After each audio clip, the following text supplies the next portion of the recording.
Good morning, everyone. Welcome.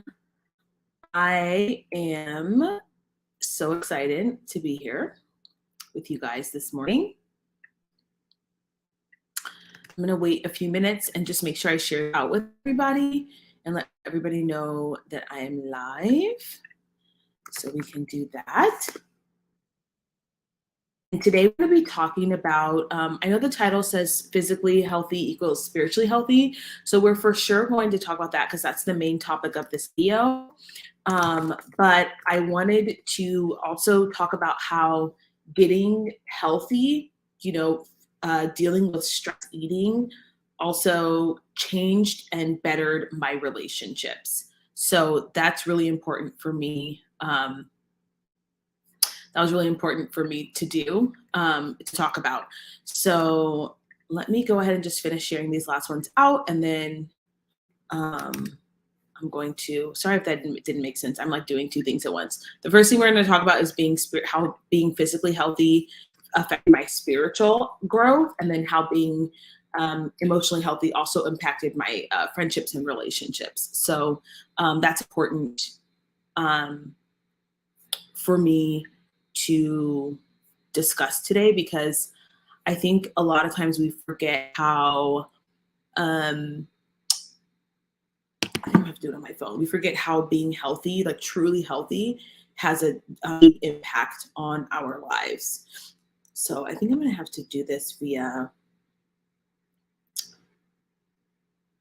Sorry, this is. Oops, sorry guys. I'm going to do this via my phone. So copy link and then Facebook. Just share it out to Facebook and then we'll get it. Today's going to be a little bit of a shorter post because I've got a lot to do today. And one of the things I'm working on is like being more disciplined with my time, because, being an entrepreneur, you really you make your own schedule, right? And so I've kind of let myself like, I let daily tasks get away from me, and I just need to get my life together in that sense. So I'm going to keep this shorter, but I want to talk about how getting physically healthy, dealing with my stress eating, dealing with my food mindset improved my spiritual relationship and improved my friendships. I am drinking hot chocolate collagen. I've been taking collagen for a while, but this year I decided to do it every day. And after 30, your collagen levels decline steadily. And so that's what keeps your skin taut. That's what keeps your joints nice and healthy. It helps your hair, skin, and nails grow. And so I've been taking collagen daily. I'll post the link to the one that I take in chat. I actually like the collagens that are not flavored, that are like grass fed. So I'll leave the link to the collagen in chat. Collagen that I take, I just put it in some, I make hot chocolate. So I'll do like a half a cup of almond milk, a half a cup of water, cocoa powder. And then I use my little, what is it called? It's like a foamer or whatever to mix it. And then I'll add in my collagen, and then I'll put like either some coconut whipped cream on top to sweeten it, or my like Cool Whip, coconut Cool Whip that I get from Sprouts. So anyway, that's what I'm drinking today. And I will say I've noticed a difference in my soreness since taking collagen. Not so much yet in my skin. I think that takes a while because I've only been doing this like consistently for like a month. But it'll be interesting to see what happens in 6 months when I've taken it every single day. All right. Let's get to the topic. So as you guys know, I work with a lot of women on their physical fitness and their health, right? And so, this is going to not sound so nice, but it's true too, so whatever, I'll say it. A lot of people who struggle with their weight actually struggle with emotional and stress eating and have not pinpointed that as the issue. And I think I've talked about this before in relation to like religion and Christianity and spirituality. a lot of us will spiritualize our issues and think that if we spiritualize them, then they will go away. And then what happens on the back end of that is we start using food to try and comfort ourselves because we didn't actually diffuse the emotion that incited the issue.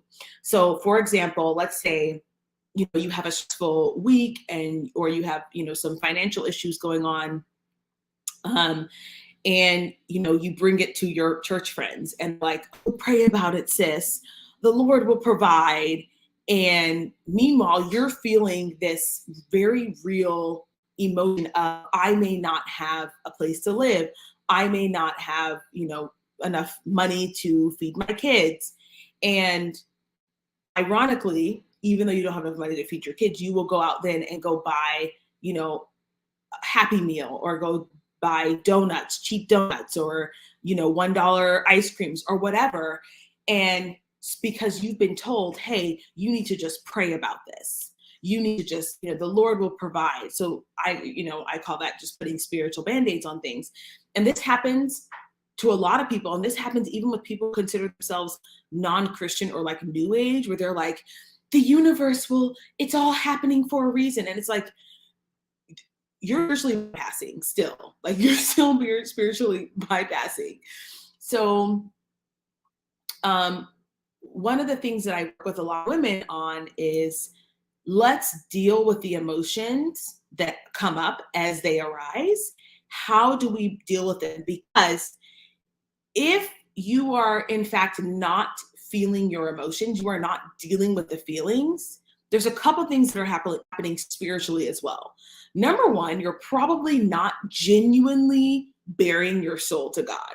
That is just a fact. If you are choosing to deal with your life circumstances by stress eating or emotional eating, then you're genuinely probably not giving them to the Lord and saying, hey, this is my issue, like, help me to deal with this. The other thing that's happening is you're probably not actually processing the emotion in the way that you need to diffuse it. That doesn't mean that the problem goes away. So if you are having very serious financial issues, that problem's not going away by you processing, right? Like, that's not going to go away. But what you need is a different coping mechanism than food. If you're having a stressful day at work, the stress is not going to go away by you processing, but what you do is you now have a different coping mechanism. And for me, when I began to allow myself to experience the full spectrum of emotions and allowed myself, because what happens when you're emotional eating or stress eating is you're not allowing yourself to actually experience life. You're not experiencing the full spectrum of emotions. You cannot selectively numb emotions. So what was happening for me is, because I wasn't experiencing all of my emotions, I was also very stunted in my relationship with God. So when you're stress eating or emotionally eating, you are limiting how much of your body can actually sense everything, including the voice of God, So if you're actually, because when you shut yourself down, you shut your entire you're trying to shut down your subconscious as well. You're trying to shut down your internal compass, because your heart, as we call it, knows the truth.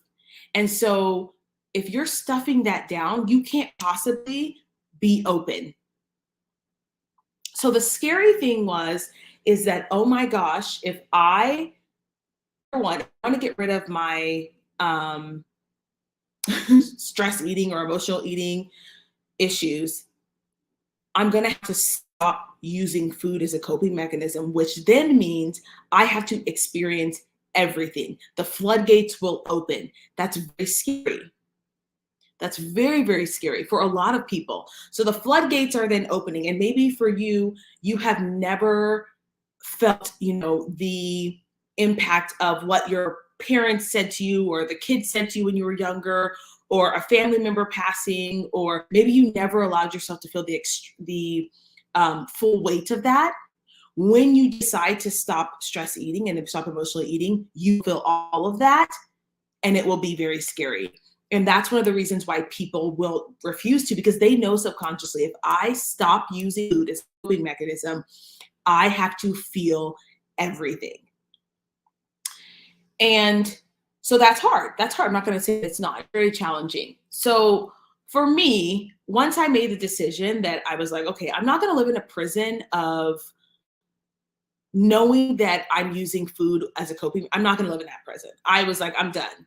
So I had to let myself be like, okay, I am going to just sit with every single feeling that comes, because the truth is that feelings are not going to kill you, and they're just feelings. And we're living in a society now where feelings mean way more than they should. They're just emotions. They're just signals that, hey, something's not quite right. And sometimes your feelings are a lie. Like,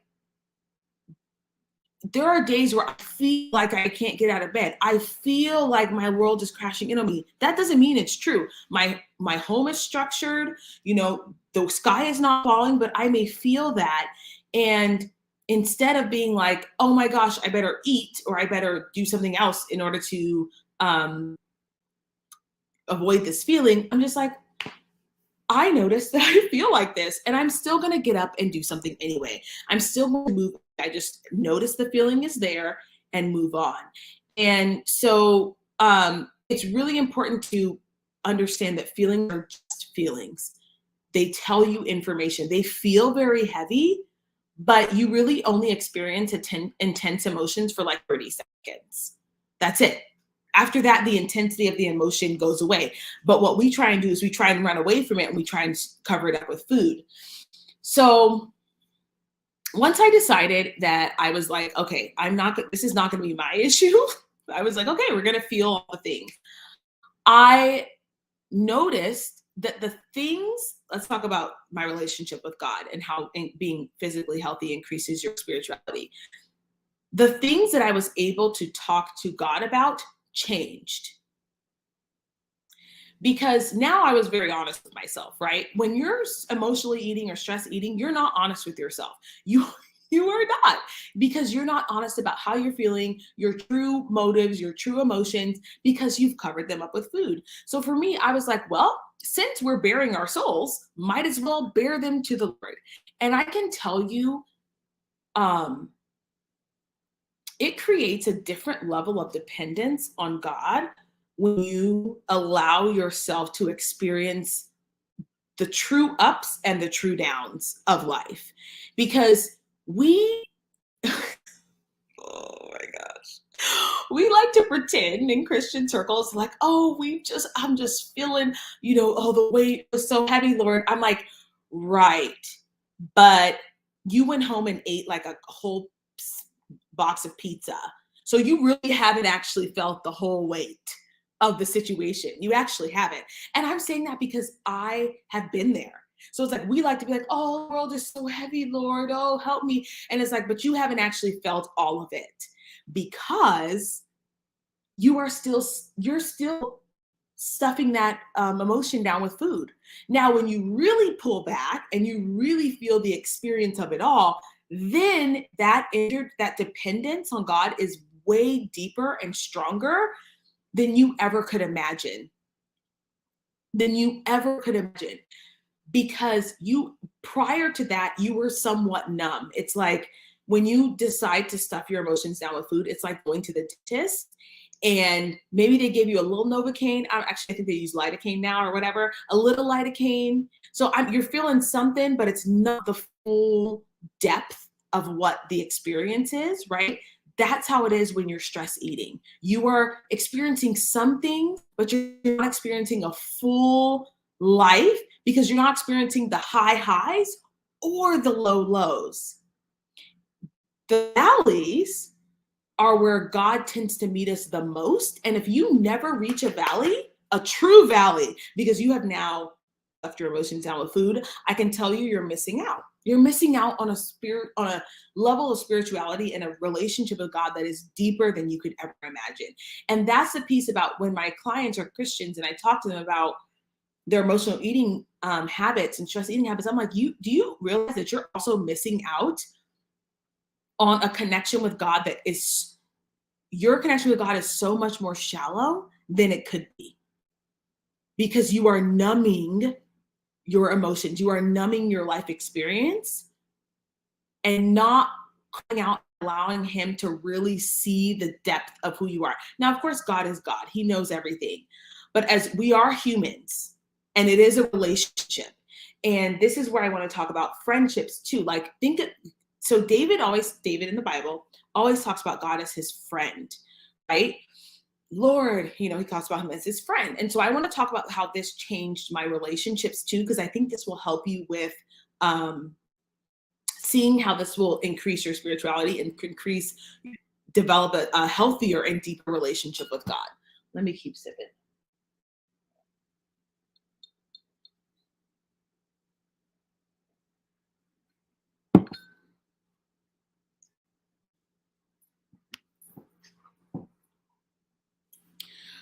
Okay. So when I decided that stress eating was no longer going to be, no longer going to be my issue. And I want to make sure that I let you guys know that this was like a 6 month to a year long process. I was 100% committed though. So you can't be like, I've been trying. No. Were you 110% committed to feeling all of your feelings and committed to finding different coping mechanisms than, food? You have to be 110% committed to that. So when I decided that was going to happen, not only did I begin to depend on God in a different way, I also learned a lot about myself, that I got to know myself at a deeper level. I got to know what triggered me, what made me happy, what made me really, really joyful, what made me sad, how much rest I needed, what kind of boundaries I needed, right? Because now I was experiencing a full range of emotions. I'm experiencing life in a different way because I wasn't numb to things that were happening, because I wasn't stuffing my face down with food. And I was also honest with myself. And because I was honest with myself, I subconsciously, unintentionally started to attract people who were also honest with themselves. I was unapologetically myself. I don't mean that in this like, I am who I am and you're going to like it. I mean, I was not trying to also cover up who I genuinely was, because I was like, I know exactly who I am. I know exactly my own struggles. I know exactly what emotions drive me to do X, Y, Z. I was open with myself. And so I started to attract people who were open with themselves too. And they were healthier people. They were honest people. They were people who could, who had healthy relationships with themselves and with food. And they were people who could exhibit compassion. They were people who could provide insight and foresight. Because here's the thing, you guys, you cannot genuinely be compassionate if you're not able to have experienced the compassion of God and then experience that compassion for yourself. You can't truly be compassionate. We can to a degree, but as I was saying before, the numbness of it, it's like 20%. But when you're able to say, oh my goodness, like when I prior to this journey of getting healthy, emotionally healthy, and releasing this stress and emotional eating, I couldn't truly put myself in someone else's shoes. Do you know what I'm saying? Because I was like, there's no way I could feel that thing. I couldn't feel it. And before it was like, I can only exercise compassion if I had experienced that very thing, because I couldn't necessarily like extract emotions in that way and be like, wow, that must have felt X, Y, Z, right? Now, someone can be telling me something that happened to them, and they can be sharing, whether it's joyful or sadness or excitement, and I can be like, wow, I can imagine how that feels, because I've allowed myself to feel extreme amount of joy and feel extremes amounts of excitement and sadness, because you guys, if you can't feel extreme sadness, you will not feel extreme joy. You will not. You think you are, but you will not, because they're all the same. They're all on the same spectrum. So I could then develop these deeper, healthier friendships because I was able to, I don't like this phrase, but I'm gonna use it anyway, like hold space for people in a way that I hadn't been able to before. I was able to not take on their stuff. And I was able to say, oh, that, experience that compassion, experience that empathy and sympathy, and then move on with my life in a way that I wasn't able to do before. I would take on everybody else's problems. And that was another form of numbing my emotions.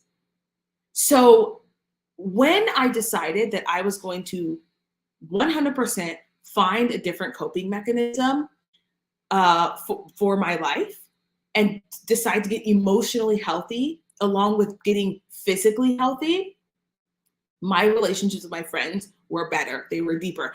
And I also got rid of some friends because people were not, a lot of people walk around with this shell. And it was almost like too much that I was open and honest. And you guys, like, I believe in being tactful and I believe in being respectful, and I can play the politics game all day. That's how I've gotten to where I've gotten in my life, is I know how to placate the masses and say what I need to say. But there's a level of authenticity that people are not ready for, and that's okay. And I lost friendships because of that. That's just what it is.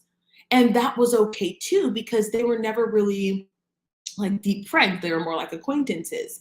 But I then drew in people who were ready to be authentic and open and have genuine, deep friendships. And I want you to think about your safest friendship and think about, is that the relationship with God could be even better than that?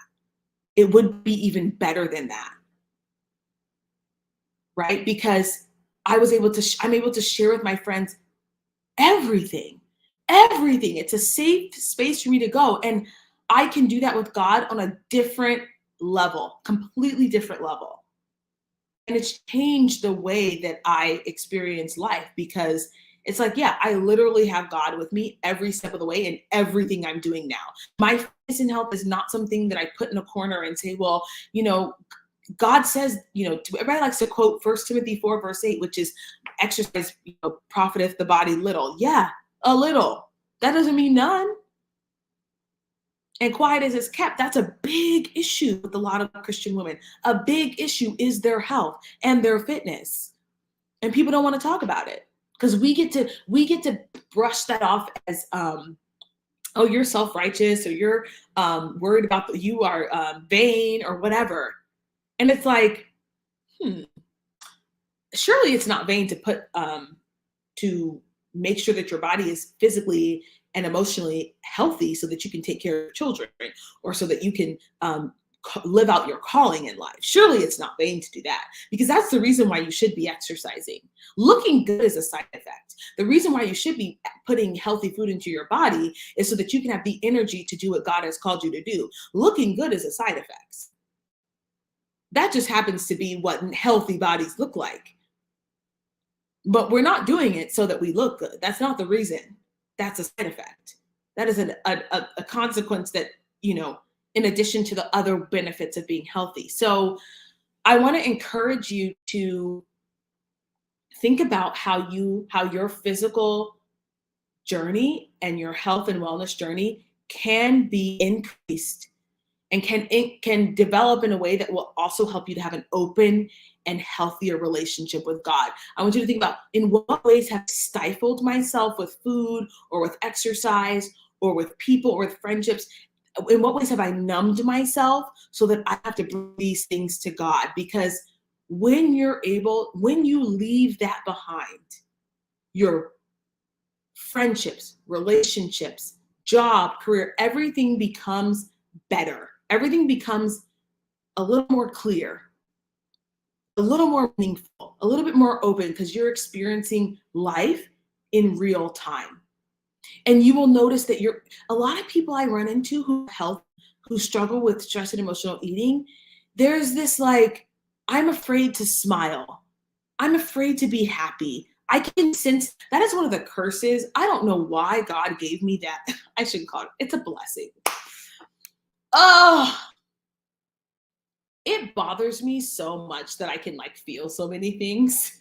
Like honestly, but I can sense when people are like afraid to be happy, and it's like I don't know, I just feel pain where I'm like, you're afraid to like things have obviously happened to you that make you afraid to feel the true joy. You're afraid to smile. You're afraid to like actually be joyful.